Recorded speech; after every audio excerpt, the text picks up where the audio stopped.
नमस्कार दोस्तों, मैं डॉक्टर स्वप्निल सागर जैन निरामय होम्योपैथी के अपने इस YouTube चैनल पर आप सभी का बहुत बहुत स्वागत करता हूं।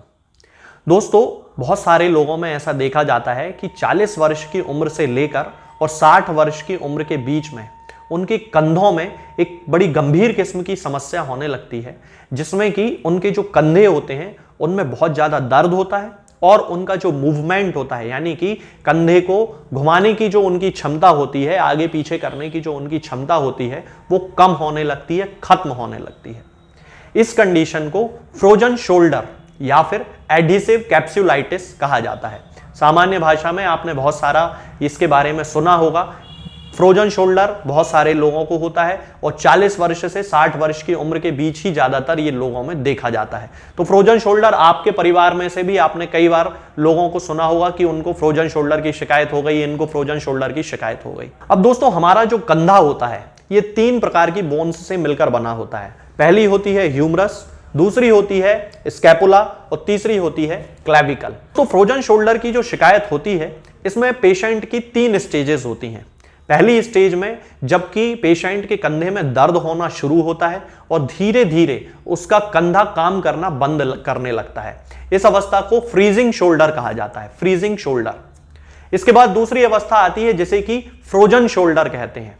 फ्रोजन शोल्डर में पेशेंट को पेन बहुत ज्यादा सिवियर होता है, बहुत ही ज्यादा दर्द होता है उसको कंधे में, और कंधे में इतनी ज्यादा स्टिफनेस आ चुकी होती है, इतना ज्यादा कड़कपन आ चुका है, इतनी ज्यादा अकड़न आ चुकी होती है कि उसका जो कंधा, एक सामान्य व्यक्ति जो कंधे को पूरा मूव कर लेता है, रोटेट कर लेता है, घुमा फिरा लेता है, फ्रोजन शोल्डर वाला जो व्यक्ति होता है उसका कंधा बिल्कुल भी मूवमेंट नहीं कर पाता है, मूवमेंट करना बिल्कुल बंद कर देता है। तब इस कंडीशन को ही फ्रोजन शोल्डर कहते हैं। और इसकी जो तीसरी अवस्था होती है, इस अवस्था में सामान्यतः व्यक्ति का जो दर्द है और जो अकड़न है वो धीरे धीरे खत्म होने लगती है। लेकिन ये तीसरी अवस्था दोस्तों 1 वर्ष से लेकर 3 वर्ष बाद ही आ पाती है। यानी कि फ्रोजन शोल्डर जब से शुरू हुआ है उससे 1 साल से 3 साल के बीच ही तीसरी स्टेज जो इसकी है वो आती है।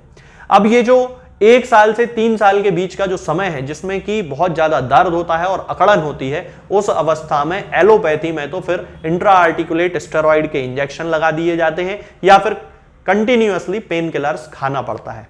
लेकिन होम्योपैथिक मेडिसिनल सिस्टम में बहुत अच्छी अच्छी दवाएं उपलब्ध हैं जो कि फ्रोजन शोल्डर को पूरी तरह से ठीक कर देती हैं और 2 से 3 महीने के समय में ही पूरी तरह दर्द भी खत्म हो जाता है और स्टिफनेस यानी कि जो अकड़न कंधे में आ चुकी होती है वो भी पूरी तरह से ठीक हो जाती है। तो दोस्तों, आज इस वीडियो में मैं होम्योपैथिक मेडिसिनल सिस्टम की 3 ऐसी दवाओं के बारे में आपसे बात करूंगा जो कि आपकी फ्रोजन शोल्डर को पूरी तरह से 2 से 3 महीने में ठीक कर देंगी, दर्द को भी और अकड़न को भी।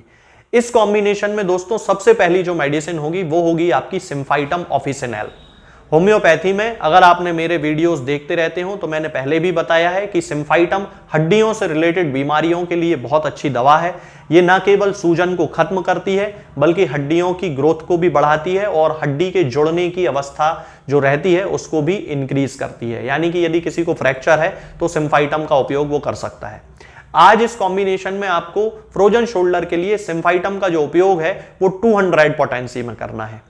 यानी कि सिम्फाइटम ऑफिसिनेल की 200 पोटेंसी आपको लेके आना है। इसकी 2 बूंद सुबह, 2 बूंद शाम को आप चाहें तो सीधे जीभ पे भी रख के पी सकते हैं या फिर 1 चम्मच पानी में मिला के भी आप इसको पी सकते हैं।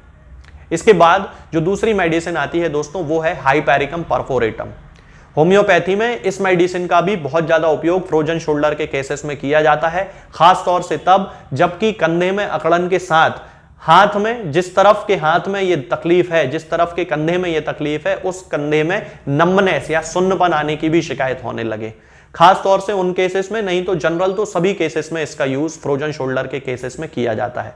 हाइपेरिकम परफोरेटम की भी 200 पोटेंसी आपको लेके आना है और उसकी भी 2 बूंद सुबह, 2 बूंद शाम को खाली पेट पीना है। पानी में मिला के भी पी सकते हैं और सीधे जीभ पे रख के भी पीना चाहें तो वो भी आप कर सकते हैं। और तीसरी मेडिसिन होती है दोस्तों क्यूप्रम मेटालिकम। क्यूप्रम मेटालिकम भी होम्योपैथी में फ्रोजन शोल्डर के लिए लगभग एक स्पेसिफिक मेडिसिन मानी जाती है। तो क्यूप्रम मेटालिकम भी आपको 200 पोटेंसी में लेके आना है और इसकी भी 2 बूंद सुबह और 2 बूंद शाम को पानी में मिला के भी पी सकते हैं और सीधे जीभ पे रख के भी पी सकते हैं। इन तीनों दवाओं का उपयोग दोस्तों आपको कंटिन्यू 2 से 3 महीने तक करना है। धीरे धीरे आपका जो दर्द है कंधे का वो धीरे धीरे खत्म होने लगेगा, जो अकड़न कंधे में आ गई है वो भी धीरे धीरे आपकी खत्म हो जाएगी। आज के इस वीडियो में दोस्तों फिलहाल इतना ही। आगे के वीडियोस में मैं आपसे बात करूंगा कुछ नई बीमारियों के बारे में और उनकी होम्योपैथिक दवाओं के बारे में। तब तक के लिए जय हिंद, जय भारत। दोस्तों, होम्योपैथिक दवाओं को खाने का सबसे अच्छा तरीका होता है कि हम हमेशा खाली पेट इन दवाओं को खाएं। जिन दवाओं को दिन में केवल एक बार खाना है उन्हें सुबह खाली पेट खा लेना चाहिए, मुंह में अच्छे से कुल्ला करके, गार्गल्स करके मुंह को साफ कर लेना चाहिए और उसके बाद हमें होम्योपैथिक दवाई खा लेना चाहिए। जिन दवाओं को दिन में 2 बार या 3 बार या 4 बार खाना होता है उन दवाओं को खाली पेट खाने का मतलब होता है कि हम उन दवाओं को खाने के लगभग आधे घंटे पहले या फिर 2 से ढाई घंटे बाद ही खाएं और उस स्थिति में भी हमारे मुंह में किसी भी वस्तु का, किसी भी चीज का स्वाद नहीं होना चाहिए, ना ही हमारे मुंह में किसी भी चीज की गंध होना चाहिए, जिससे कि ये होम्योपैथिक दवाएं हमारे शरीर पर बहुत अच्छे तरीके से काम कर सकती हैं। तो हमें हमेशा ये ध्यान रखना है कि जब भी हम होम्योपैथिक दवा खाएं हमेशा खाली पेट खाएं और हमारे मुंह में किसी भी चीज का स्वाद या किसी भी चीज की स्मेल ना हो। अब बहुत सारे लोग ये सोचते हैं कि हम कच्चा प्याज खा सकते हैं या अदरक खा सकते हैं या हींग खा सकते हैं या इलायची खा सकते हैं या नहीं।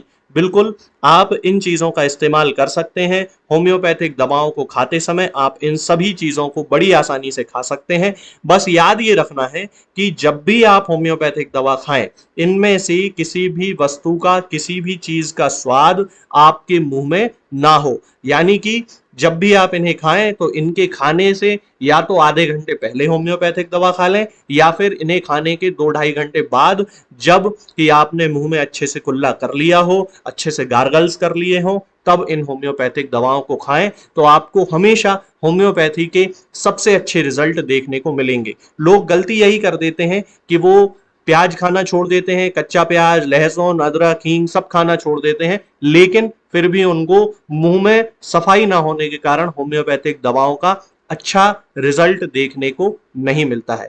ये होम्योपैथिक दवाएं आपको किसी भी ऑनलाइन फार्मेसी पर या आपके घर के नजदीक किसी भी होम्योपैथिक मेडिकल स्टोर पर बड़ी ही आसानी से उपलब्ध हो जाएंगी। ये दवाएं हर होम्योपैथिक फार्मेसी पे उपलब्ध होती हैं, हर ऑनलाइन फार्मेसी पर उपलब्ध होती हैं, इसलिए आप वहां से इन दवाओं को प्राप्त कर सकते हैं।